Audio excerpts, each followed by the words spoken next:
Welcome to the great debate. మంగళగిరిలో TDP Janasena Jai Ho BC సభ హోరెత్తింది. డిక్లరేషన్లో బీసీలపై చంద్రబాబు వరాల జల్లు కురిపించారు. స్థానిక సంస్థల్లో బీసీలకు 34% రిజర్వేషన్ కల్పిస్తామన్నారు. చట్టసభల్లో 33% బీసీలకు అవకాశం ఇస్తామన్నారు. అంతేకాదు స్వయం ఉపాధికి బీసీల కోసం 5 ఏళ్లలో 10,000 కోట్లు కేటాయిస్తామన్నారు. ఆదరణ పథకం కింద 5,000 కోట్లు ఇస్తామన్నారు. సప్లాన్తో ప్రత్యేక నిధులు కేటాయిస్తామని హామీ ఇచ్చారు. హామీలైతే పార్టీలు ఇస్తున్నాయి, కానీ అవి ఆచరణ సాధ్యమేనా? బీసీలు ఎప్పటికీ ఓటర్లుగానే మిగులుతారా? రాజకీయ పార్టీల భవిష్యత్తు మార్చే సూత్రధారులాగా ఉంటారా? ఇంతకీ బీసీలంటే బ్యాక్వర్డా, బ్యాక్ బోనా?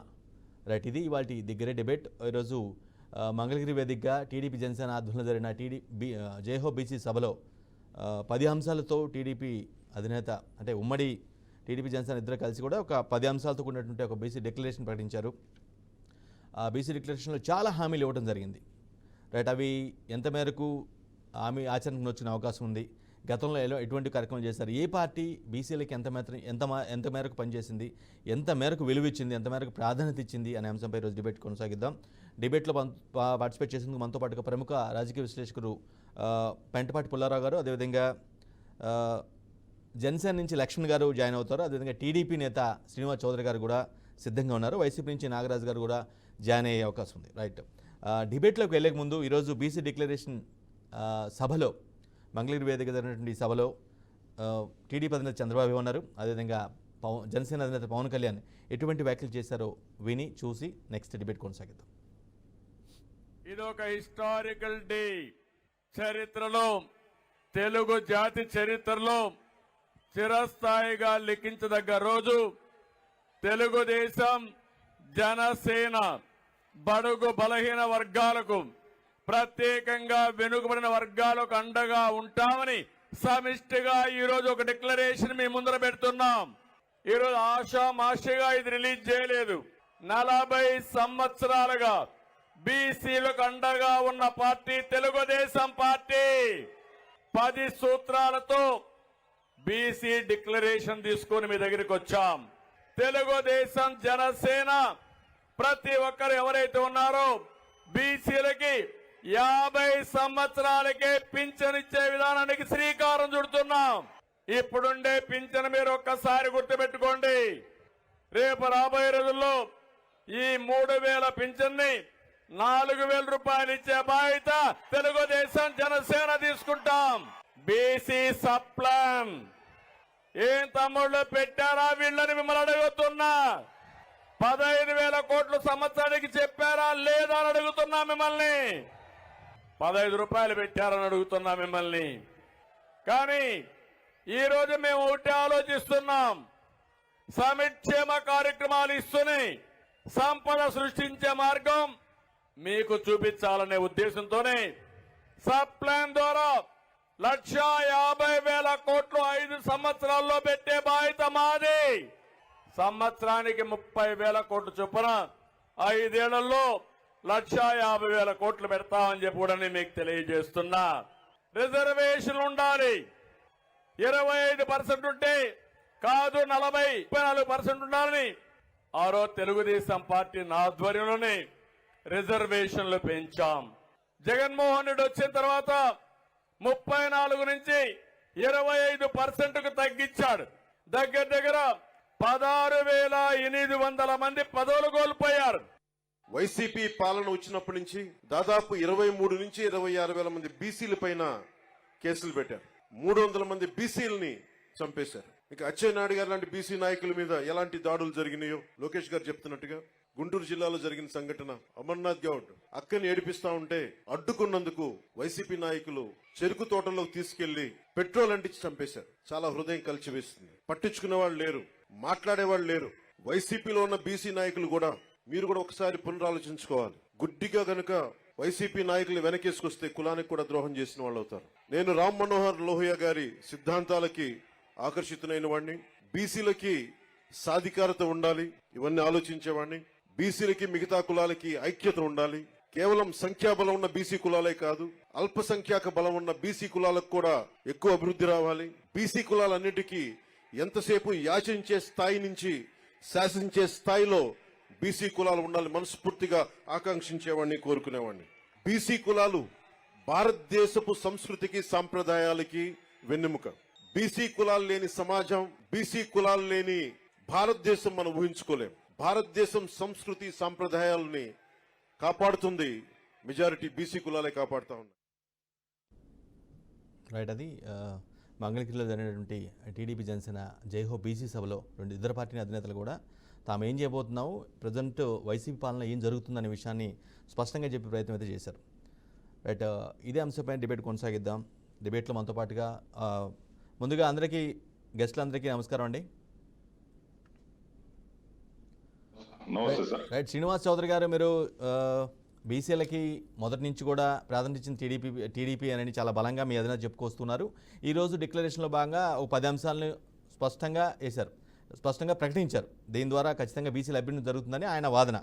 కానీ గతంలో మీరు చెప్పినట్లుగానే, అంటే మీరు ఏదైతే చెప్పుకుంటూ వస్తున్నారో అది చేసాం ఇది చేసామని, అదే నిజమైతే ఖచ్చితంగా 2019 ఎన్నికల్లో మీకు అటువంటి పరిస్థితి రాదాం. ఎందుకంటే బీసీలు అత్యధిక ఓటర్లు కాబట్టి రాష్ట్రంలో ఖచ్చితంగా మీకు అటువంటి పరిస్థితి వచ్చేది ఉంది కదా. మీరు చేసిన నిజమే అయితే వాళ్ళు మీకే ఓట్లేసి ఉండేవాళ్ళు, అవునా కాదా? వెంకట గారు, మొదట మీకు, మన బీఆర్కే న్యూస్ ప్రేక్షకులకి, జనసేన నేత లక్ష్మణ్ గారికి, అలాగే వైఎస్ఆర్సీపీ నేత నాగరాజు గారికి నా తరఫున తెలుగుదేశం పార్టీ తరఫున మొదటి నమస్కారాలు. తెలుగుదేశం పార్టీ జనసేన పొత్తుతో జైహో బీసీ సభ మంగళగిరిలో ఈరోజు బ్రహ్మాండంగా ప్రజల నిరాదరణతో జరిగింది. సో ఒక రకంగా చెప్పాలంటే బీసీ సంక్షేమానికి జనసేన తెలుగుదేశం పార్టీ కట్టుబడి ఉంది. తర్వాత మీరు అడిగిన ప్రశ్న, 2019లో ఎందుకు తెలుగుదేశం పార్టీ మీ వైపు ఉంటే ఓడిపోయినారు? ఎస్, నిజమే. ఎందుకంటే బీసీలకి 15,000 కోట్ల రూపాయలు డిక్లరేషన్ ఇస్తానని చెప్పిన జగన్మోహన్ రెడ్డి గారు, బీసీ కార్పొరేషన్లు 153 కులాలకు ఏర్పాటు చేస్తారని 132 వరకు, అలాగే బీసీ విదేశీ విద్య కొనసాగిస్తానని, బీసీ కార్పొరేషన్ నిధులు పెంచుతానే కాకుండా బీసీ కార్పొరేట్ విద్యలు అంటే బెస్ట్ స్కూల్స్, బీసీ కళ్యాణ తోఫా, ఇలాంటి చాలా వరాలు ఆ రోజు బీసీ బ్యాంక్, ఇలా అనేక రకాల వరాలు ఇవ్వడంతో కొంత రాష్ట్రంలో ప్రజలు నమ్మారు.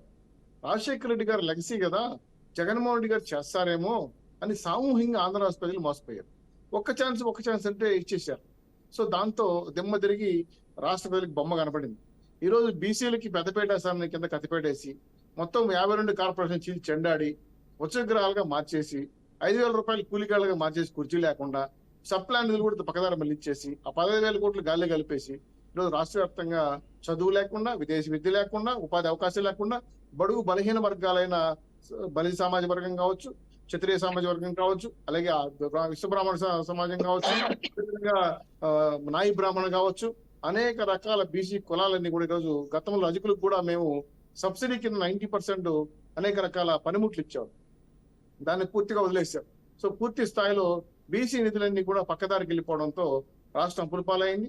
బీసీలందరూ కూడా కలుగీత కార్మికులు కానీ, అలాగే చాలా మంది నాయబ్రాహ్మణులు కానీ పక్క రాష్ట్రాలకు వలస వెళ్ళిపోయి జీవనోపాధి కోసం వేరే రాష్ట్రాల్లో బతికే పరిస్థితి ఏర్పడతారు. అటువంటి సిచ్యువేషన్ లో అత్యధిక బీసీలు ఉన్న ఈ రాష్ట్రంలో 235 జీవో ఏదో తీసుకొచ్చి 34 రిజర్వేషన్ ఉన్నటువంటి బీసీ రిజర్వేషన్ ని స్థానిక సంస్థలకు 24 తగ్గించేయటం, బీసీ రిజర్వేషన్ తగ్గించేది కాకుండా స్థానిక సంస్థలే కాకుండా ఉపాధి అవకాశాల్లో, ఫ్యాక్టరీల్లో, ఉద్యోగాలు కూడా సరైన రిజర్వేషన్ ఇవ్వకుండా పోవడం అనేది కూడా బీసీలకు ఒక రకంగా ఉపాధి అవకాశాలు లేకుండా పోయిపోయింది.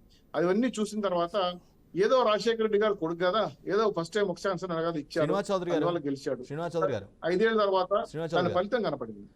మీ పార్టీ అధినేత మీద బలంగా జనరల్ గా విపక్షాలు కానీ లేదంటే అధిక రూలింగ్ పార్టీ కానీ జనరల్ గా చేసే అలిగేషన్ ఏంటంటే ఆచరణ సాధ్యంగానే హామీలు ఇస్తారు, వాటిని అధికారంలోకి వచ్చిన తర్వాత మర్చిపోతారు అంటారు. బట్ ఇప్పుడు ఇచ్చిన 10 అంశాలు కూడా అలాంటివేమో, ఎందుకంటే చాలా పెద్ద మొత్తంలో కేటాయింపులు జరిపారు, వేలాది కోట్లు ఇవ్వబోతున్నాం అని చెప్పారు.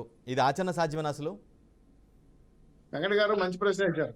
మేము అధికారం ఉండేటప్పుడు బీసీలకి కార్పొరేషన్ ద్వారా నిధులు ఇచ్చాం, ఉద్యోగాలు ఇచ్చాం, అదేవిధంగా వాళ్ళ పనిముట్లు ఇచ్చాం. అది ఆచరణ సాధ్యమైంది, చేసాం. సరే, మీరు అన్నారు ఇప్పుడు మళ్ళీ మీరు హామీలు ఇస్తున్నారు, చేయగలరా అని. ఎస్, చేయగలము. ఎలా చేయగలమంటే అప్పులు తెచ్చి మాత్రం కాదు. ఈరోజు రాష్ట్రాన్ని, రాష్ట్ర పరిస్థితుల్ని ఆకలింపజేసుకుని సంపదను సృష్టిస్తాం. ఇండస్ట్రీస్ కానీ, విదేశీ సంబంధించిన పరిశ్రమలే కాకుండా అనేక రకాల ఉపాధి అవకాశాలను కేంద్ర ప్రభుత్వం, రాష్ట్ర ప్రభుత్వం సమన్వయంతో రాష్ట్ర సంపదను పెంచేది కాకుండా అమరావతి నిర్మాణం కూడా జరుగుతుంది.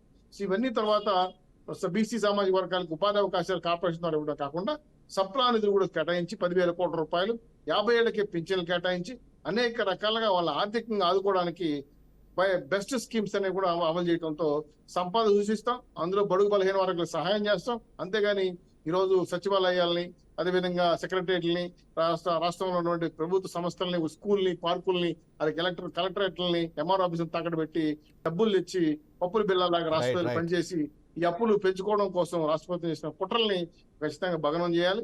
అటువంటి వ్యాపారాలు అయితే మేము చెయ్యం. రాష్ట్రంలో అమరావతితో పాటు ఇండస్ట్రీస్ తో పాటు ఏదైతే ఈరోజు బీసీలకు 10 హామీలు ఇచ్చామో అది 100% తెలుగుదేశం పార్టీ జనసేన కట్టుబడి ఉంటుంది. మేము ఆశామాషిగా చెప్పడం లేదు.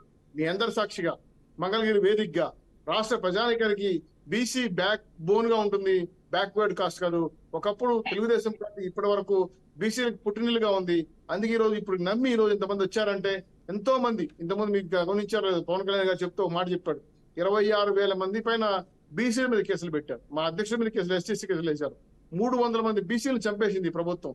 ఇది కాకుండా రాష్ట్రం అంతా కూడా అలజడి చేసే కాకుండా బీసీలకి రక్షణ లేకుండా అనేక రకమైన కేసులు పెట్టి అనదొక్కారు. ఇవన్నింటినీ కూడా ఛేదించి అధికారం అడుగుదాం, అధికార పార్టీని కూడా 100 అడుగుదాం. రోజుల్లో అధికార పార్టీని కూడా అడుగుదాం. సార్ మీరు లేవనెత్తిన అంశాలను అధికార పార్టీని కూడా అడుగుదాం, మళ్ళీ మీకు అవకాశం ఇస్తాను. నాగరాజు గారు, మీరు సరే మీ వైసీపీ రూలింగ్లో ఎంత మేరకు బీసీలకు చేశారనేది పక్కన పెడితే, బట్ ఇప్పుడు చేసిన బీసీ డిక్లరేషన్ ప్రకటన ఏదైతే ఉందో మీ హామీల కంటే చాలా బెటర్గానే ఉందనేది చాలామంది పట్ల టీడీపీ వాళ్ళ వాదన. సార్, ప్యానెల్లో ఉన్న వాళ్ళకంతా నమస్కారం. ఇప్పుడు మన టీడీపీ నాయకులు వాళ్ళు ఏం చేసినారని చెప్పినారు, కానీ చంద్రబాబు నాయుడు గారికి క్రెడిబిలిటీ ఏమి, ప్రామిసెస్ మీద ఎంతవరకు స్టాండ్ అవుతాడని చెప్పి ఆంధ్రప్రదేశే కాదు ఇండియా అంతా కూడా ఆయన క్రెడిబిలిటీ అనేది తెలుసు. ఆయన ప్రామిసెస్ ఎట్లుంటాయంటే, ఈ రోజుకి ప్రామిస్ చేసి ఏదో ఒక రకంగా తప్పుడు హామీలు చెప్పి ప్రజలను మిస్లీడ్ చేసి అధికారంలో రావాలని చెప్పి ఒక ఉద్దేశంతో ఈ రోజు ఈ బూటకపు బీసీ గర్జన అనేది ఏదైతే ఆయన డిక్లేర్ చేసినాడో దాన్ని ఆచరణ కానీ చంద్రబాబు వల్ల ఇది సాధ్యం కానీ బీసీ డిక్లరేషన్ గా నేను భావిస్తాను.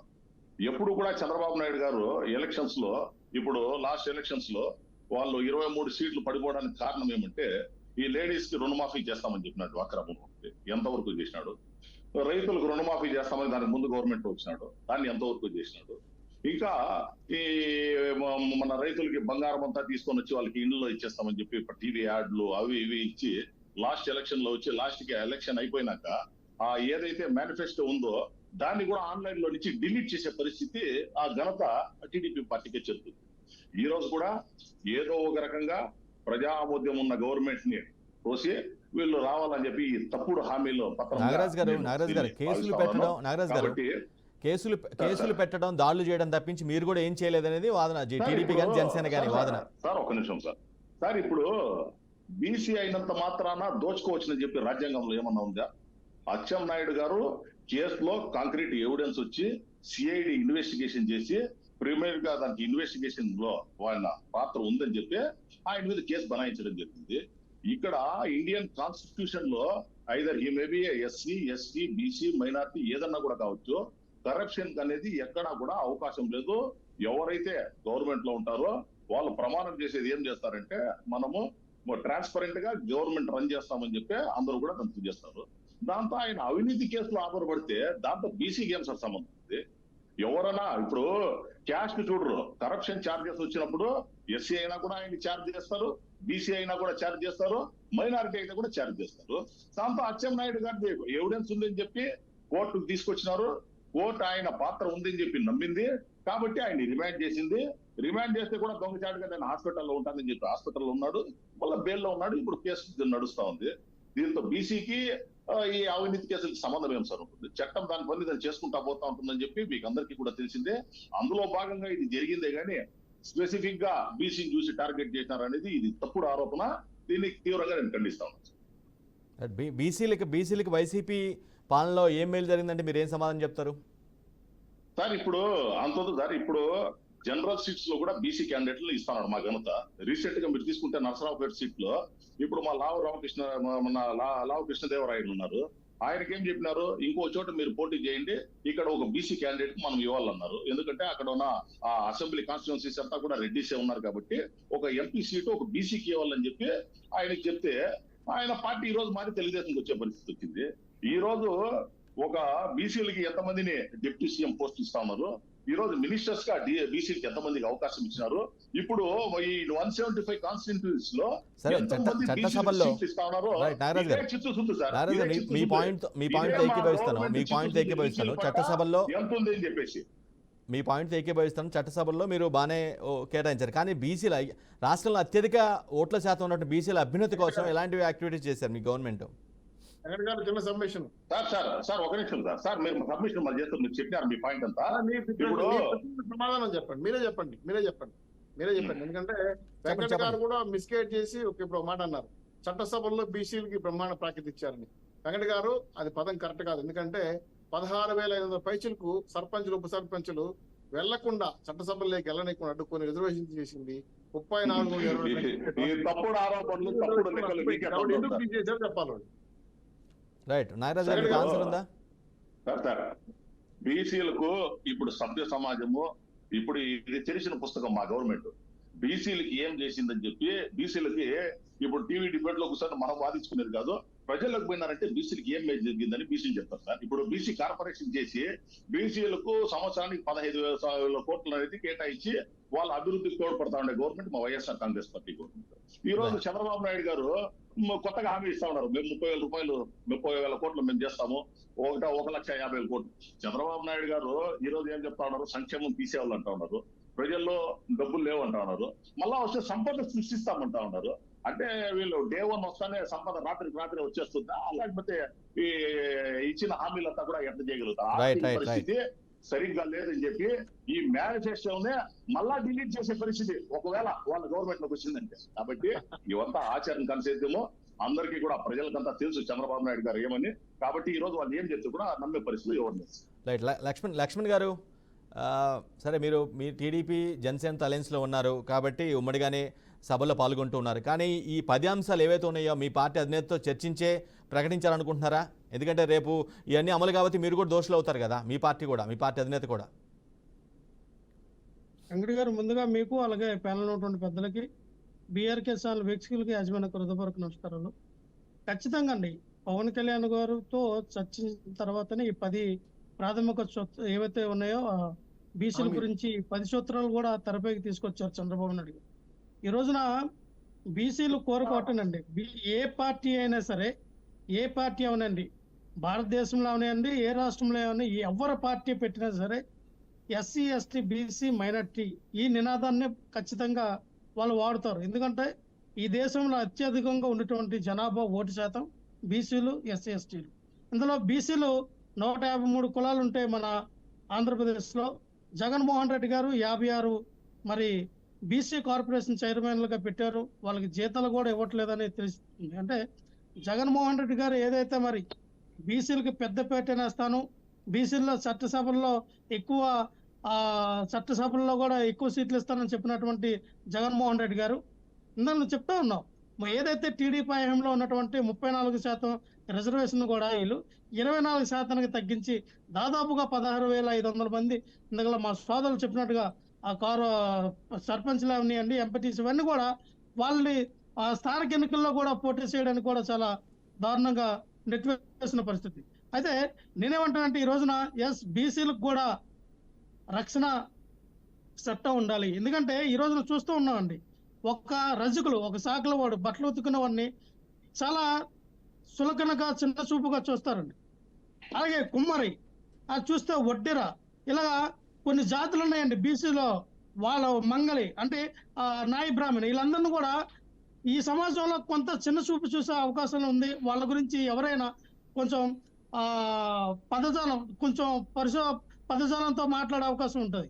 సో నేనేమంటానంటే వీళ్ళకి కూడా ఆత్మగౌరవంతో ఉన్నవాళ్ళు, ఈ రాష్ట్రంలో అత్యధిక జనాభా కలిగిన జనాభా యాదవులతో సహా, సో వీళ్ళకు కూడా బీసీ రక్షణ ఖచ్చితంగా ఒక ప్రత్యేకమైన చట్టం ఉండాలి. ఎందుకంటే మనం చూసామండి, చిన్న అదే అమర్నాథ్ గౌడ్ వాళ్ళ అక్కని ఏడిపించారని అడిగితే పాపం ఆ చిన్నపిల్లల్ని పెట్రోల్ పోసి తగలబెట్టిన ప్రభుత్వం. ఈ ప్రభుత్వంలో బీసీలకి రక్షణ లేదు, ఎస్సీలకి రక్షణ లేదు, ఎస్టీలకి రక్షణ లేదు. ఎందుకు బీసీలకి రక్షణ లేదని అంటానంటే, జగన్మోహన్ రెడ్డి గారు వచ్చిన తర్వాత ఆ ఎక్కువ దాడులు జరుగుతున్నది ఏదైనా ఉన్నట్టు మాత్రం దళితుల పైన, బీసీల పైన. జగన్మోహన్ రెడ్డి గారు ఈరోజు చూసాం, మరి ఈ ఇందకలా రాజీనామా చేసి చంద్రబాబు నాయుడు గారు సమక్షంలో జాయిన్ అయినటువంటి గుమ్మనూరు జయరామ్ గారు అవనియండి, అలాగే చింతల పారిసారథి గారు అవనియండి, చాలా మంది బీసీ నాయకులు మరి వైఎస్ఆర్ పార్టీ నుంచి ఎందుకు బయటకు వస్తున్నారంటే వాళ్ళు ఒకటే చెప్తా ఉన్నారు, జగన్మోహన్ రెడ్డి గారి పార్టీలో మాకు స్వతంత్రత లేదు, మేము కేవలం రబ్బర్ స్టాంపులుగా మాత్రమే ఉన్నాం, పదవులు అయితే మాకు ఉన్నాయి కానీ అధికారం మొత్తం జగన్మోహన్ రెడ్డి గారి చేతిలో ఉంది. మా నియోజకవర్గంలో మేము ఏదైనా పనులు చేపించుకోవాలంటే, మా నియోజకవర్గ అభివృద్ధి కోసం మేము ఏమైనా నిధులు అడగాలంటే వాళ్ళని పదే సార్లు అడిగితే కానీ మా నియోజకవర్గం నిధులు ఇచ్చే పరిస్థితి లేదు. ఈ రోజున నియోజకవర్గంలో ఏదైనా కన్స్ట్రక్షన్ చేస్తే ఆ బిల్లులు కూడా ఇప్పటికి వచ్చిన పరిస్థితి లేదు. మరి ఇటువంటి పరిస్థితుల్లో బీసీలు అందరూ కూడా ఉన్నారండి, బీసీ మినిస్టర్ అందరూ కూడా. వాళ్ళకే కాదు, రాష్ట్రంలో ఎవరికి కూడా ప్రభుత్వం తాలూకా కన్స్ట్రక్షన్స్ ఏది చేసినా సరే వాళ్ళకి ఇంతవరకు బిల్లులు ఇవ్వలేదు. అక్కడ కొన్ని ఊర్లో అయితే సర్పంచుల వాళ్ళ భార్యల పుత్తు ఏమంటారంటే తాకట్టు పెట్టి అక్కడ ఆ స్థానిక చిన్న పనులు చేస్తుంటే ఆ బిల్లులు కూడా వచ్చిన పరిస్థితి లేదు. అంటే అందరూ కూడా ఒక వ్యతిరేకత బీసీ వర్గంలో మనం చూసుకుంటే. కానీ లక్ష్మణ్ గారు ఉన్నారు సార్. లక్ష్మణ్ గారు, ఆ 10 అంశాలు ఏదైతే ప్రకటించారో, ఉమ్మడిగా ప్రకటించారో, ఆ 10 అంశాల అమలు చేయాలి, ఆచరణలో పెట్టాలంటే చాలా పెద్ద మొత్తంలో తీసుకోవాల్సిన పరిస్థితి. మీరే చెప్తున్నారు బడ్జెట్ చాలా నష్టపోయింది, రాష్ట్రం మొత్తం నష్టపోయింది, రెవెన్యూ లేదని అంటున్నారు. అది అసలు ఆచరణ సాధ్యమేనా అంత పెద్ద మొత్తంలో అన్ని అంశాలను ఆచరణలో పెట్టడం? ఖచ్చితంగా వెంకట గారు, ఎందుకంటే చంద్రబాబు నాయుడు గారికి సుదీర్ఘమైన అనుభవం ఉంది. దాదాపుగా 3 సార్లు ఆయన సీఎంగా చేసినటువంటి అనుభవం. ఏ విధంగా మరి ఏమంటారు అది, ఈ రాష్ట్రానికి నిధులు ఏ విధంగా తీసుకురావాలి, ఏ విధంగా పరిపాలించాలని ఒక అవగాహన కలిగిన వ్యక్తి కాబట్టి సంపద సృష్టించడం, ఆ సంపద ద్వారా మన సంక్షేమ పథకాలు అవనియండి, డెవలప్మెంట్ అవనియండి, ప్యారలల్ గా తీసుకెళ్లే విధానం. ఎందుకంటే చంద్రబాబు నాయుడు గారికి తెలుసండి ఇవన్నీ కూడా. జగన్మోహన్ రెడ్డి గారు ఏంటంటే ఈయనకి కొత్తగా వచ్చిన పదవి ఏం చేయాలో తెలియట్లేదు. ఇప్పుడున్న పరిస్థితుల్లో ఈ రాష్ట్రాన్ని ఏ విధంగా ముందుకు తీసుకెళ్ళాలి అని అకామిడేషన్ అటువన్నీ తెలియదు జగన్మోహన్ రెడ్డి గారికి. ఏ విధంగా తీసుకెళ్ళాలి అనేది చర్చిద్దాం. మీరు లేవనెత్తిన అంశాలు, ప్యానలిస్ట్ లేవనెత్తిన అంశాలు అన్నిటిపై చర్చిద్దాం. చౌదరి గారు, సరే 10 అంశాల్లో పర్టికులర్గా 50 ఏళ్ళకే పెన్షన్ ఇస్తామనేది కొంచెం అది ప్రాపర్గా లేదేమో. ఎందుకంటే మిగతా వర్గాలు చిన్నబోతాయి కదా, వాళ్ళకి మాత్రం 50 ఏళ్ళకి పెన్షన్ ఇస్తామని చెప్పి మిగతా వర్గాలు చిన్నబోయి కొంచెం మిమ్మల్ని దూరం పెడతాయో, అది కొంచెం మీ రాంగ్ ప్లానింగ్ ఏమో. అది ఒక రకంగా చెప్పాలంటే బీసీ సామాజిక వర్గాన్ని ఈ రాష్ట్రంలో ఒక రకంగా చెప్పాలంటే ఆర్థికంగా పైకి తీసుకురావాలనే ఆలోచనతో మీరు వేసిన ప్రశ్న ఏంటంటే మిగతా వర్గాలకి ఏంటి, అన్ని సామాజిక వర్గాలకి సమస్థానం కల్పించాలి. మీరు గమనించారో లేదో, తెలుగుదేశం పార్టీ పీరియడ్ లో నాయి బ్రాహ్మణులకి పూర్తి స్థాయిలో పనిముట్లు ఇచ్చేయడం వల్ల బాగా డెవలప్ అయ్యి వాళ్ళు ఆర్థికంగా బాగా వెసులుబాటులోకి వచ్చారు. ఇప్పుడు అవి నిలిపేయడంతో పూర్తిగా వాళ్ళు చివరికి అంగళ్ళు మూసుకునే పరిస్థితి పడతా ఉంది. గతంలో కల్లుగీత కార్మికులు ఉండేవాళ్ళు, వాళ్ళు పడిపోతే బీమా పాటిచ్చే చెట్లలో కల్లుగీత ఇస్తా, వాడు బీమా పథకమే లేదు. అలాగే విశ్వబ్రాహ్మణులు కార్పొరేట్స్ వాళ్ళకందరికీ కూడా పనిముట్లు 90% ఇవ్వడంతో బ్రహ్మాండంగా ఆర్థికంగా వెసులుబాటులోకి వచ్చేవాళ్ళు. సో ఇవి 50 ఏళ్ళకి పెంచినంటే వాళ్ళు కష్టపడతారు సార్. బీసీ సమాజ వర్గం లేకపోతే ఒక రకంగా చెప్పండి సమాజమే కుంటుపడిపోతాయి. ఎందుకంటే కుల వృత్తులు వాళ్ళు అటువంటి కుల వృత్తులు చేసి అలసిపోయి 50 ఏళ్ళు వాళ్ళకి ఆర్థికంగా ఆదుకోవాల్సిన అవసరం ఉంది. శ్రీనివాసరావు గారు, అదే నాయ బ్రాహ్మణుల మీద మీ పార్టీ అధినేత అప్పటి సీఎం గా ఉన్నటువంటి చంద్రబాబు నాయుడు చాలా సార్ ఒక నిమిషం. ఇప్పుడు చాలా అంశాలు రాజకీయాల్లో మాట్లాడుతుంటారు, దాన్ని అనేక రంగులు పూసి వైఎస్ఆర్సీపీ వాళ్ళు కూడా గతంలో ఎస్టీగా పుట్టకూడదా, ఎస్సీగా పుట్టకూడదు అన్నారు. చెప్తానండి, వినండి నాగరాజు గారు, మేము అన్నట్టు అభూత కల్పన సృష్టించారు. ఆయన ఎక్కడ అనలా, ఆయన చేయలే. కాకపోతే ఒక రకమైన ఇప్పుడు జగన్మోహన్ రెడ్డి గారు ఉన్నారు, ఆ రోజు బీసీలకి పంచి బ్రహ్మాండంగా కార్పొరేషన్ ఏర్పాటు చేస్తారని చెప్పి నమ్మారు, ఓట్లు వేశారు. ఈ రోజు బీసీ కార్పొరేషన్లు ఉత్సవగ్రహాలు అయిపోయాయి కదా, బెస్ట్ స్కూల్స్ లేవు కదా, రిజర్వేషన్ లేదు కదా, విదేశీ విద్య లేదు కదా, పూర్తి స్థాయిలో కళ్యాణ తోపద నిలిపేసి వాళ్ళు బీసీలు అనేవాళ్ళు రాష్ట్రం ఉండకూడదు, బీసీలు ఓటు బ్యాంక్ గా మార్చుకున్నారు, బీసీలకు ఈరోజు ఏమి చేయలేకపోయారు. ఇటువంటి సిచ్యువేషన్ లో మీరు అన్నట్టు అలివిగానే హామీలు మేము ఇవ్వటం లేదండి బాబు. మేము ఖచ్చితంగా సంపద సృష్టించి 50 ఏళ్ల వయసులో వాళ్ళు కలుగీత కార్మికులు కావచ్చు, చేనేత కార్మికులు కావచ్చు, అనేక వడ్రంగి చేసేవాళ్ళు కానీ, బోయలు కానీ, కుమ్మరి అనేక వాళ్ళు అలసిపోయిన వ్యక్తులకి పెన్షన్ ఇవ్వడం అనేది పెద్ద రిలీఫ్. కాబట్టి దీన్ని సంపద సృష్టించే ఇస్తాం, అందులో అనుమానమే అక్కర్లేదు. రెండో విషయం ఏంటంటే, మేము ఉప ముఖ్యమంత్రులు ఇచ్చేసాము, చాలా పెద్ద పెద్ద పోస్టులు ఇచ్చేసామని మన వైఎస్ఆర్సీపీ నాయకులు అన్నారు. సార్, ఒక కాపు సత్యనారాయణ గారు 3 సార్లు 4 సార్లు జగన్మోహన్ రెడ్డి గారిని కలిస్తే టీడీపీ చైర్మన్ ఇస్తానని చెప్పి ఆయన బాగా వాడుకొని కాపులందరినీ కూడా బ్రహ్మాండంగా ఓటు బ్యాంక్ మార్చుకొని చివరికి ఇంటర్వ్యూ ఇవ్వకుండా వెళ్ళిపోతే రాజీనామా చేసి వెళ్ళిపోయాడు ఆయన. నాయన మీకు బీసీలకు న్యాయం చేసే పరిస్థితి లేదు, మీరు కాపులకి. ఇటువంటి సిచ్యువేషన్ లో చాలా మంది ఎమ్మెల్యేలు, ఎంపీలు, కాపు సమాజ వర్గం, బీసీ సమాజ వర్గం అసంతృప్తితో వెళ్ళిపోతున్న వాళ్ళు ఈ రోజు నేరుగా బీసీ సభకు వచ్చారు కదా. గుమ్మనూరు చేయడం రాజీనామా చేసి మీ మంత్రి గారు వచ్చి పడిపోయారు కదా, వచ్చి మా పార్టీలో జాయిన్ అయ్యారు కదా. ఇవన్నీ ఎందుకు చెప్తున్నా అంటే, తెలుగుదేశం పార్టీ మీద నమ్మకం. మీరు అన్నారు ఎలా వస్తాయి సంపదలు అన్నారు, మీరు ఒక్క మాట చెప్తున్నా.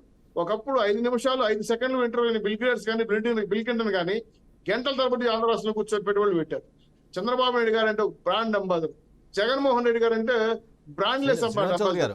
జగన్మోహన్ రెడ్డి గారు ఏంటి పరిస్థితి? దాచుకోవడం పంచుకోవడం తిరగడం తప్ప. మీరు చెప్పండి, రాష్ట్ర 5 ఏళ్లలో జగన్మోహన్ రెడ్డి గారు పరిశ్రమలైనా బీసీలు ఉద్యోగులు ఇచ్చారా? లేవు కదా. కాబట్టి ఈ రోజు జనసేన పార్టీ పొత్తుతో మేము రాష్ట్రాన్ని ఆర్థికంగా అభివృద్ధి చేయడం కోసం, వివిధ సంపదలు సృష్టించడం కోసం చాలా ఇండస్ట్రీస్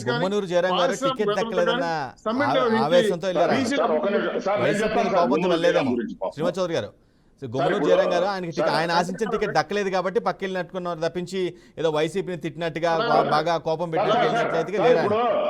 సార్ నేను చెప్తాను సార్, శ్రీనివాస్ చౌదరి గారు చెప్పిన దానికి. ఇప్పుడు గుమ్మనూరు జయరాం విషయం వాళ్ళు మాట్లాడిన దానికి మాట్లాడాల్సి వస్తా ఉంది. గుమ్మనూరు జయరాంది ఆల్రెడీ సీట్ లేదని చెప్పి 2 నెలల క్రితమే మా అధినేత సార్ మీరు విన్నారు సార్, వినక ముందు మీరు మీరు వినండి సార్, అది కూడా చెప్తాను, వినండి సార్, కొంచెం ఉండండి సార్. గుమ్మనూరు జయరాం మీద మీరు ఎన్ని ఆరోపణలు చేశారు? అవినీతి పరుడు అన్నారు, గ్యాంబ్లర్ అన్నారు, పేకాట ఆడిస్తా ఉన్నారు అన్నారు, క్యాసినో ఆడిస్తా ఉన్నారు. అట్లాంటి వాడు రాత్రికి రాత్రి పతివర్తి అయిపోతాడు సార్. మన పార్టీలోకి వస్తే మేము సీట్ లేదని అని తూపుకొని ఉమ్మిసి వదిలితే దాన్ని మీరు ఈరోజు కండువా వేసుకొని మహాప్రసాదంగా రాత్రి శ్రీనివాస్ చౌదరి గారు కొంచెం ఎథికల్ గా కొంచెం ఒకటి. ఇప్పుడు మీరు నాయకుల గురించి మాట్లాడినారు. ఒక నిమిషం సార్ మీరు చెప్పినట్టు విన్నాను. మీ అలవాటు ఏమంటే మీ తప్పులు కప్పుచ్చుకునేదానికి అడ్డం మాట్లాడతారు. మీరు చెప్పింది ఉండండి సార్. ఇప్పుడు నాయ బ్రాహ్మణులు మీరు మాట్లాడినారు. నాయ బ్రాహ్మణులు వాళ్ళకి ఏదో సమస్యలు ఉన్నాయని వస్తే వాళ్ళ గురించి ఏ రకంగా చంద్రబాబు నాయుడు గారు రెస్పాండ్ అయినారో సభ్య సమాజం అంతా చూసింది సార్. ఈ రోజు కపటపురం ఎక్కడి నుంచి వచ్చింది సార్ మీకు? ఈ రోజు మీరు చెప్తా ఉన్నారు సంపద సృష్టిస్తామని చెప్పి. సార్, సంపద ఈ రోజు రాత్రి చంద్రబాబు నాయుడు బై ఛాన్స్ ఏమన్నా సీఎం అయిపోయినాడంటే ఆయన సంపద సృష్టించాలంటే 10 సంవత్సరాలు పడుతుంది సార్. రాత్రికి రాత్రి ఈ హామీలు ఎక్కడి నుంచి అమలు చేస్తారు సార్? అది చెప్పండి సార్. మీకు ఈ రోజు మా జన సైనికులు చెప్తా ఉన్నారు సార్, మాది పూచి ఈ రోజు చంద్రబాబు నాయుడు చెప్తా ఉండే తప్పుడు హామీలకంతా పవన్ కళ్యాణ్ గారు ఉంటారని. ఇదే మాట పవన్ కళ్యాణ్ గారు ఆ రోజు తిరుపతి సభలో చంద్రబాబు నాయుడు గారు ఉన్నారు, నరేంద్ర మోడీ గారు ఉన్నారు. స్పెషల్ స్టేటస్ నాది బాధ్యత అని 2 సార్లు తడిపెట్టినాడు. ఇట్లా అది ఏమైంది సార్? ఎక్కడ పోయినారు సార్? మళ్ళీ 5 సంవత్సరాలు ఎక్కడ పోయినారు సార్ పవన్ కళ్యాణ్ గారు? అప్పుడు ఆ హామీలకి నాది బాధ్యత అప్పుడు కాంటాక్ట్ చేయకపోతే కూడా జనసేన పార్టీ నాది హామీ ఏం జరిగినా నాది బాధ్యత ఆ రోజు అని మాట్లాడిన పవన్ కళ్యాణ్ గారు మళ్ళీ 5 సంవత్సరాలు ఎక్కడ లేకుండా వెళ్ళిపోయినారు. ఈ రోజు మళ్ళా కొత్తగా చంద్రబాబు గారు తప్పుడు హామీలకు నేను ఎండార్స్ చేస్తా ఉన్నామని చెప్పి పవన్ కళ్యాణ్ గారు చెప్పడము ఎవరు కూడా నమ్మే పరిస్థితిలో లేరు. ఈ రోజు ఏదైతే హామీలు చంద్రబాబు నాయుడు గారు అక్కడ చెప్పినారో ఇవంతా ఎన్నికల ఉత్తుత్తి హామీలుగానే ఆంధ్రప్రదేశ్ ప్రజలు ఖచ్చితంగా దీన్ని ఎవరు కూడా విశ్వసించే పరిస్థితిలో లేదు సార్. చిన్న ప్రశ్న చెప్పండి. నాకు కొంచెం బాధ కలిగించింది. నాగరాజు గారికి విజ్ఞప్తి వదిలేస్తాను. నిన్నటి వరకు వాళ్ళ పార్టీలో కీలక పాత్ర వహించి మంత్రి స్థాయిలో ఉన్న బీసీ నాయకులు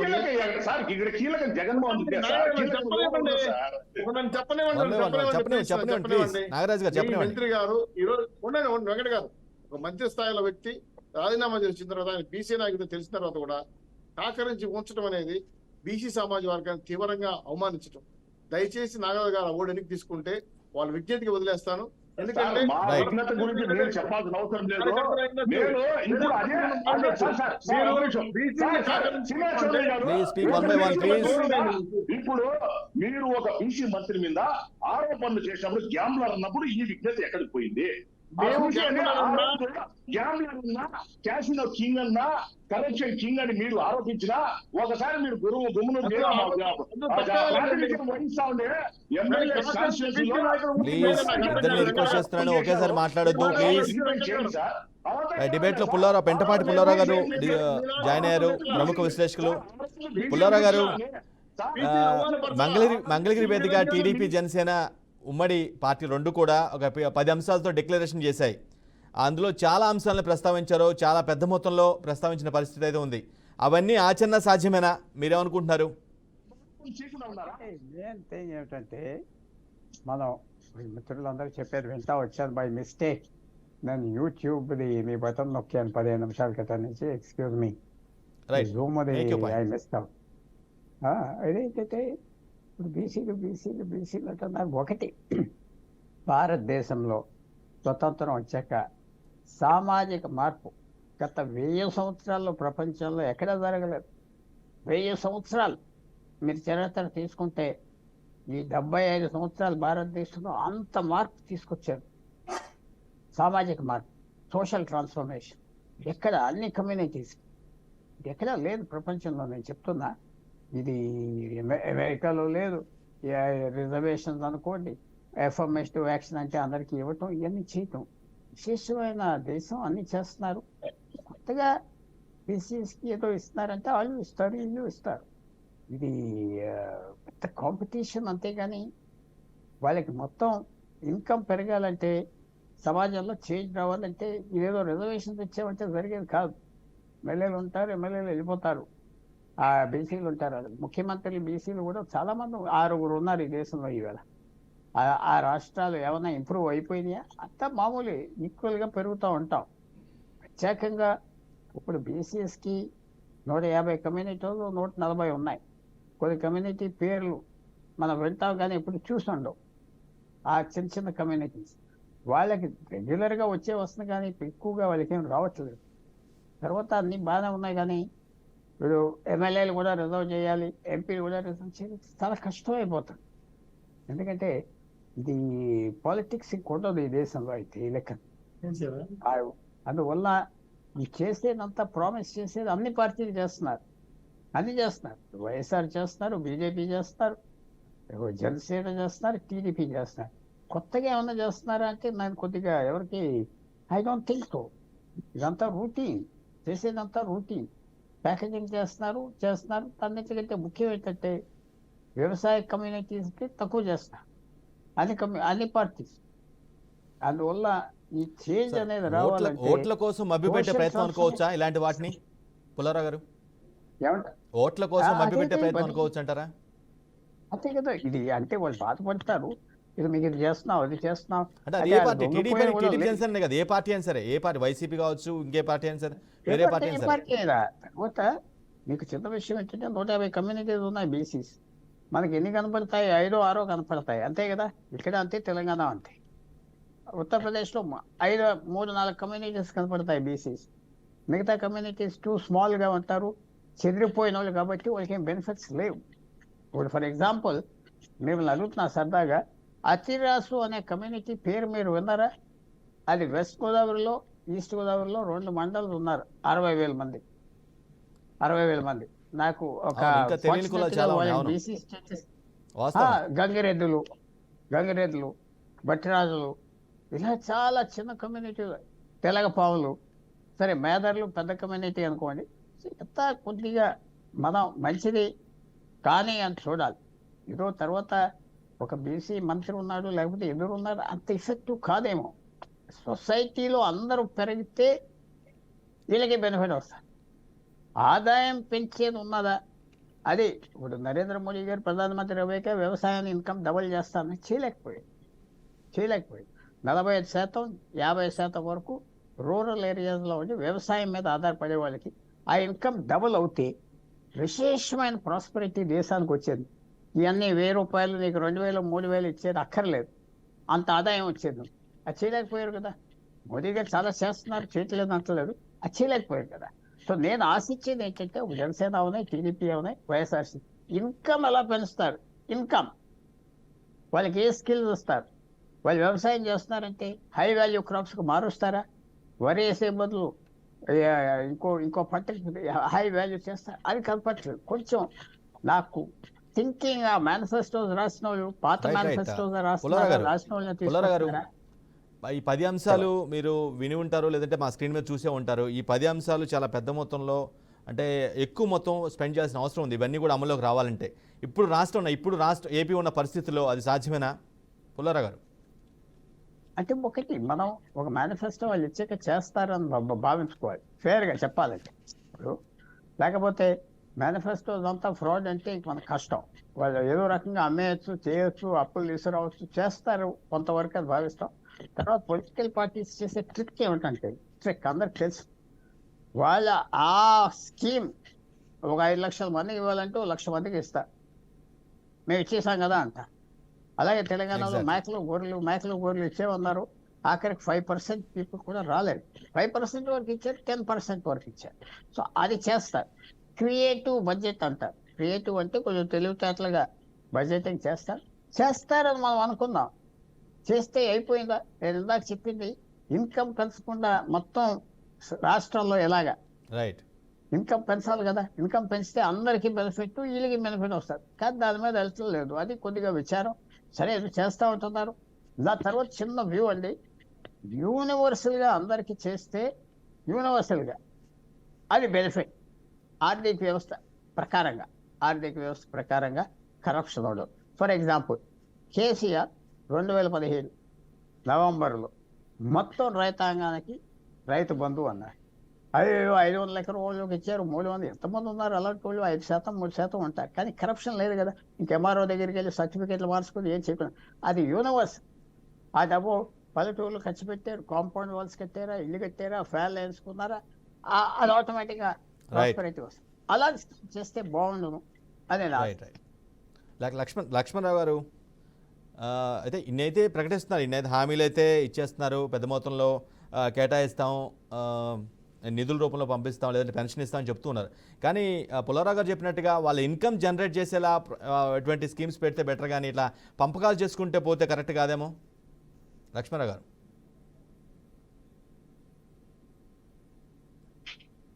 మ్యూట్లో ఉన్నారు, చెక్ చేసుకుని ఒకసారి. లక్ష్మణరావు గారు. యా, చంద్రబాబు నాయుడు గారు ఇప్పుడు ఈ రోజు జరిగినటువంటి సభలో చాలా క్లియర్గా చెప్పారండి. బీసీలను ఆర్థికంగా చాలా ముందు నుండి తీసుకెళ్తాం, అలాగే సామాజికంగా రాజకీయంగా ముందు నుండి నడిపిస్తాం. ఖచ్చితంగా వాళ్ళు ఏదైతే మరి ఒక రకంగా పారిశ్రామికవేత్తలుగా తయారు చేస్తామని చెప్పగానే చెప్పారు. ఒకటే సార్, సంపద సృష్టించాలి, చెందాలి అంటే ఖచ్చితంగా మనం పెట్టుబడులు తీసుకురావాలి, పరిశ్రమ ఏర్పడాలి. తద్వారా మన సంపద ఎవరైనా ఒక కొత్త గవర్నమెంట్ ఎవరైనా సృష్టించగలరు. అంతేగాని మన రాష్ట్రంలో ఉన్నటువంటి సచివాలయ వ్యవస్థను, మన రాష్ట్రంలో ఉన్నటువంటి ఎంఆర్ఓ కలెక్టర్ ఆఫీస్ లాంటివి ఇలాగా గవర్నమెంట్ ప్రైవేట్ ఆస్తులన్నింటి కూడా అమ్మేసి అప్పులు తీసుకొచ్చి సంపదను సృష్టిస్తానని చెప్పి, లేదా ఈ బీసీలకు ఎంత ఇచ్చాం, నేను బట్టలు నొక్కాను, లేదా ఎస్సీలకు ఎంత పడుతున్నాయి అని చెప్తే అది అభివృద్ధి కాదు, అది సంక్షేమం కాదు కదా. జగన్మోహన్ రెడ్డి గారు ఏం చేశారండి? ఈ 5 సంవత్సరాల్లో కూడా 11 లక్షల కోట్ల అప్పుల పాలు చేసిన జగన్మోహన్ రెడ్డి గారు ఏం చేశారంటే, మన రాష్ట్రంలో ఉన్నటువంటి ప్రతి ఒక్క ఖనిజ గనులు అన్నింటిలో కూడా, అది ప్రైవేట్ అవనియండి, గవర్నమెంట్ అవనియండి, ప్రతిది కూడా ఆఖరికి ఈ రాష్ట్రంలో ఉన్నటువంటి తాగుబోతులను కూడా జగన్మోహన్ రెడ్డికి తాకట్టు పెట్టి మరి ఇన్కమ్ తీసుకొచ్చిన పరిస్థితి ఏర్పడింది. అంటే ఇటువంటి దౌర్భాగ్యమైన పరిస్థితులు ఆంధ్రప్రదేశ్ ఉంది. కాబట్టి బీసీలు అందరూ కూడా ఐక్యత భావంతో ఉండండి. బీసీలు అందరూ కూడా ఎప్పుడైతే మరి ఆ టీడీపీ పార్టీని ఫస్ట్ నుంచి కూడా మీరు మీ భుజాలపై మోస్తున్నారో, ఈసారి కూడా బీసీలందరూ కూడా మీ టీడీపీ పార్టీని, జనసేన పార్టీని రెండింటిని కలిపి సంకీర్ణ ప్రభుత్వానికి అవకాశం ఇవ్వండి, మన ప్రభుత్వం మనం స్థాపిద్దాం అని పవన్ కళ్యాణ్ గారు చంద్రబాబు నాయుడు చాలా క్లియర్ గా మాట్లాడారండి. జనసేన పార్టీ ఏం చేసిందంటే అండి, జనసేన పార్టీలో ఈ రోజున పెద్దపేట వేసాం సార్ బీసీలకి. ఈ రోజు చూస్తే మరి విజయవాడ వెస్ట్ పోతుల వెంకట మహేష్ గారు అండి, ఆయన నగరాలు అంటే విజయవాడ వెస్ట్ లోనే దాదాపుగా 50 నుంచి 60 వేల ఓటింగ్ ఉందండి. రాష్ట్రంలో చాలా తక్కువ సంఖ్య ఉంది, లక్షల్లో మాక్సిమం ఒక మహైతే ఒక 5 లక్షలు 10 లక్షల మంది ఉంటారు. అటువంటి సామాజిక వర్గం నుంచి వచ్చిన వ్యక్తులు కూడా ఈ రోజున జనసేన పార్టీలో ఒక కీ రోల్లో ఉన్నారు. అలాగే చూసాం బొమ్ముడు నాయకర్, ఆయన మధ్య సామాజిక వర్గం చెందిన వ్యక్తి, పితాన బాలకృష్ణ, అలాగే మరి ఇంకా గాది వెంకటేశ్వరరావు గారు, వీళ్ళందరూ ఉన్నారు చేనేత కార్మికుల గురించి. అంటే మా పార్టీలో ఒక్కొక్కరికి ఒక్కొక్క బీసీ నాయకులకి ఒక మంచి పొజిషన్ లో పెట్టాం సార్. అలాగా ఏ పార్టీ, ఇప్పుడు టీడీపీలో కూడా బీసీ నాయకులు చాలా మంది ఉన్నారు. యనమల రామకృష్ణరావు అవనియండి, అలాగే అచ్చెన్నాయుడు అవనియండి, చూస్తే చాలా మంది కూడా పెద్ద పెద్ద నాయకులు ఉన్నారు. ఇలాంటి నాయకత్వాన్ని బలోపేతం దిశగా పెద్ద పెద్ద నాయకత్వం తయారు చేసింది మాత్రం టీడీపీ పార్టీనే చెప్పుకోవాలి. ఈ రోజులో రాష్ట్రంలో నిజంగానే బీసీలకి మాత్రం ఒక సంక్షేమ పథకం కానీ ఏదైనా తీసుకొచ్చింది. ఈ రోజున బీసీలు ఒక ఆత్మగౌరవంగా నిలదొక్కున్నారంటే మాత్రం టీడీపీ పార్టీ అని చెప్పుకోవాలండి. అందులో అత్యక్తి లేదు. ఎప్పుడైతే అన్న ఎన్టీ రామారావు గారు పార్టీ పెట్టినప్పటి నుంచి కూడా ఈ రోజు కూడా బీసీల్లో ఎక్కువ ఆదరణ ఉన్న పార్టీ ఏదైనా మనం చెప్పుకుంటే మాత్రం టీడీపీ అని చెప్పుకోవచ్చండి. నేను జనసేన పార్టీ అవ్వచ్చు, కానీ నాకు తెలుసు గ్రౌండ్ లెవెల్లో ఏ బీసీ నాయకుడు మన రజకుల దగ్గరికి వెళ్ళా, నాయ బ్రాహ్మణుల దగ్గరికి వెళ్ళా, నాతో ఇంకా చెట్టుపల్సి ఎవరి దగ్గరికి వెళ్ళా ఒకటే చెప్తారు, టీడీపీ నుంచి మేము లబ్ధి పొందామని.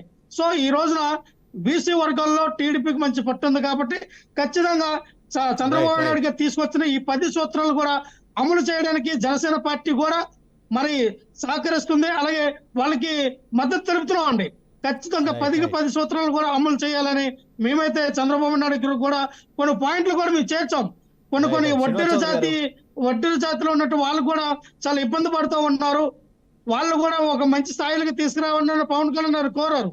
అలాగే బీసీలో ఎవరైతే కొంతమంది కొన్ని సామాజిక వర్గం చెందినటువంటి వ్యక్తులు ఉన్నారో ఆ సామాజిక వర్గం వ్యక్తులను కూడా మరి రేపు రాబోయే చట్టసభల్లో కూడా వాళ్ళ కూర్చొని పెట్టాలి, వాళ్ళ ఆత్మగౌరవాన్ని మనం కాపాడాలని పవన్ కళ్యాణ్ గారు చంద్రబాబు నాయుడు గారికి చెప్పారు. ఖచ్చితంగా రేపు మేము అధికారంలో రాగానే అది ఇంప్లిమెంటేషన్ ఖచ్చితంగా జరుగుతుందండి. రైట్. శ్రీనివాస్ చౌదరి గారు, మీ అలయన్స్ పార్ట్నర్ కాబట్టి ఆబ్వియస్గా మిమ్మల్ని డిఫెండ్ చేస్తారు. అదేవిధంగా మాట్లాడారు లక్ష్మణరావు గారు మాట్లాడారు. అఫ్ కోర్స్ మొదటి నుంచి కూడా బీసీ శ్రీనివాస్ చౌదరి గారు మిమ్మల్ని అడుగుతున్నాను. కానీ ఇంత అదే మీ పార్టీ మీ అలయన్స్ పార్ట్నర్ చెప్పినట్టుగానే బీసీలకి ఫస్ట్ నుంచి కూడా టీడీపీ అండదండగా నిలిచింది, అవకాశాలు ఇచ్చిందని చెప్తున్నారు. కానీ 2019లో మాత్రం ఎందుకు అంత విపరీతమైన పరిస్థితి వచ్చిందంటారు? సార్ మీరు దాని క్వశ్చన్కి ఇంత ముందే వేసారు, నేను ఆన్సర్ కూడా ఇచ్చాను. మళ్ళీ కూడా నాకు చెప్తున్నా, ఇక్కడ ఒక విషయం చాలా క్లియర్ గా ఉంది. మీరు ఎంతసేపు మాట్లాడినా వాళ్ళకి ఎంత పెద్ద ఎత్తున ఆదాయాలు ఎలా పెంచుతారు, ఎలా వస్తుందనే ప్రశ్న అనేది పదే ప్రశ్నించారు. ఈరోజు బెస్ట్ స్కూల్స్ వాళ్ళకి లేవండి, ఫ్రీ సర్వీస్ ఇస్తాం, ఫ్రీ స్టడీ సెంటర్ వాళ్ళకి దాన్ని ఇప్పిస్తాం.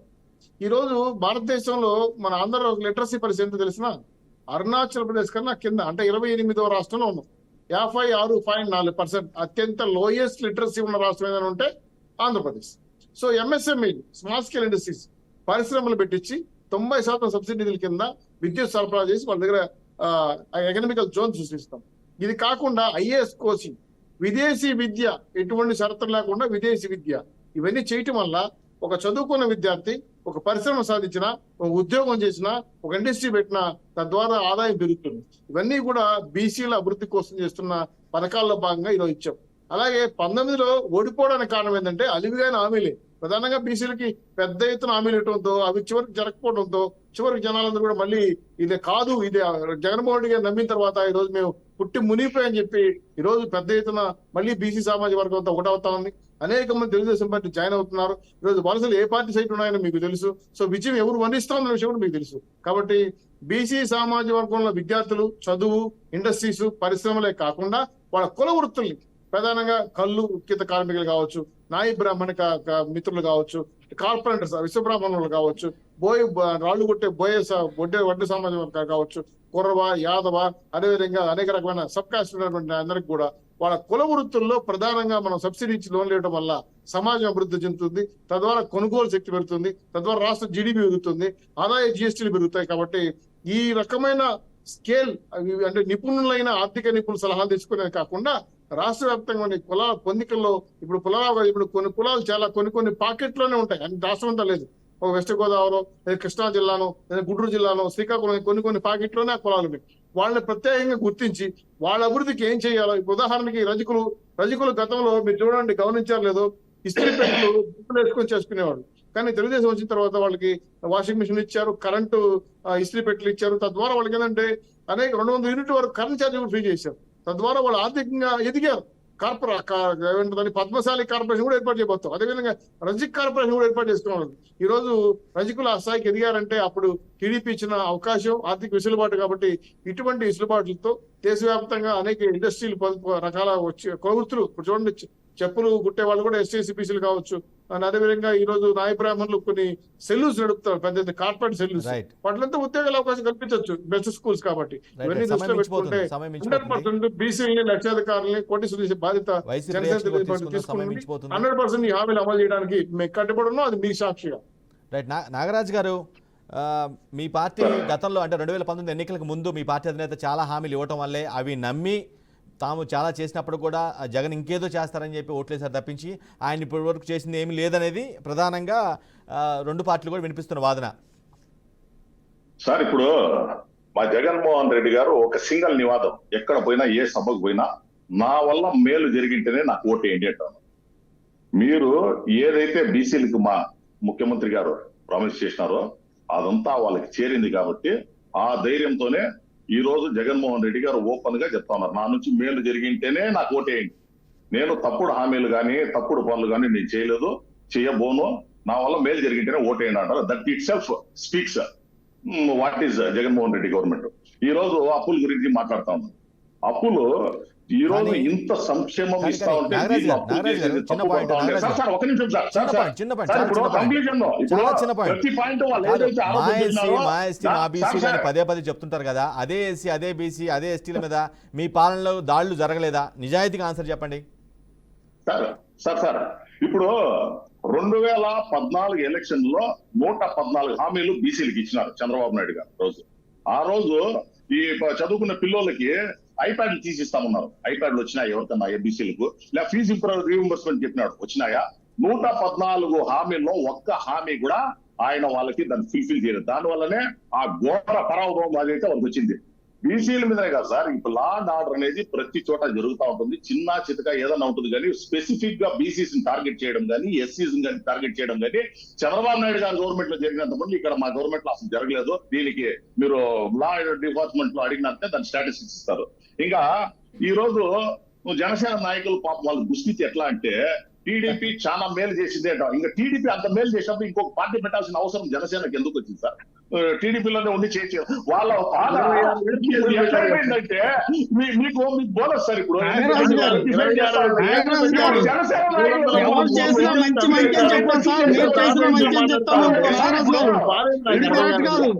మేము అధికారంలోకి రాలా, మేము అధికారం చేసేలా, మేము పరిపాలించలా, మీరు అర్థం చేసుకోండి. వెంటపడి పుల్లారావు గారు ఒకటే చెప్పండి, బీసీలు ఆచించే సాధించి సాధించే స్థాయికి వెళ్లే అవకాశం ఉందా? పుల్లారావు గారు, అంత బ్రహ్మాండంగా టీడీపీ చేసినప్పుడు పుల్లారావు గారు పార్టీ పెట్టాల్సిన అవసరం ఏమొచ్చింది? దాంతోనే ఉండి పుల్లారావు గారు, బీసీలు ఓట్ల పరంగా చాలా పెద్ద మొత్తంలో ఉంటూ ఉంటారు. వాళ్ళు యాచించే స్థాయి నుంచి సాధించే స్థాయికి ఎదిగే అవకాశం ఉందా ఇప్పుడున్న రాజకీయాల్లో? పుల్లారావు గారు, పుల్లారావు గారు, జనసేన నాయకులకు కానీ ప్లీజ్ ప్లీజ్ సమయం మించిపోతుంది. కంక్లూడింగ్ వర్డ్స్ పుల్లారావు గారు. చెప్తాను వినండి సార్. సార్ ఒక నిమిషం సార్. సార్ ఈ రోజు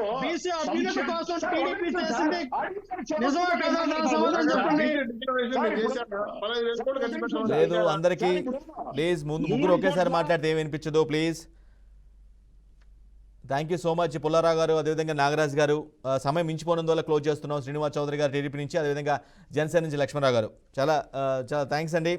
రైట్, ఇది వాటి the great debate. Of course ప్రతి పార్టీ కూడా తమ యొక్క ఎజెండాని పెట్టడం కోసం, అంటే ఓటర్లను ఆకట్టుకోవడం కోసం కానీ, లేదంటే వాటిని తమ వైపు తిప్పుకోవడం కోసం కానీ ఇటువంటి హామీలు ఇవ్వటం మామూలే.